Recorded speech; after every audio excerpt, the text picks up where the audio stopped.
Friends, praise the Lord. இன்னைக்குள்ள வேத வசனம், நீங்கள் என்னிடத்தில் அன்பாயிருந்தால் என் கற்பனைகளை கைக்கொள்ளுங்கள். யோவான் 14:15 தேவன் இப்படியாக சொல்லியிருக்காரு. ஸோ நாம தேவனிடத்தில் அன்பாயிருந்தோம்னா நாம அவருடைய கற்பனைகளை கைக்கொள்ள வேண்டும்.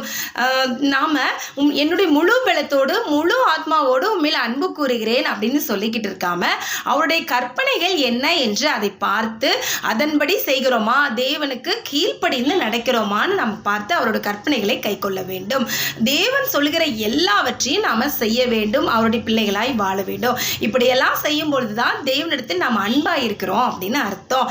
தேவனிடத்தில் அன்பாய் இருக்கிறவர்களுக்கு சகலமும் நன்மைக்கு எதுவாக நடக்கிறது என்று ரோமர் 8:28 பார்க்கிறோம். ஸோ நமக்கு நன்மையான காரியங்கள், நமக்கு நன்மை நடக்க வேண்டுமானால் தேவனிடம் அன்பாய் இருந்து அவருடைய கற்பனைகளின்படி நடந்தோமானால் நமக்கு சகலமும் நன்மைக்கு எதுவாக நடக்கும்.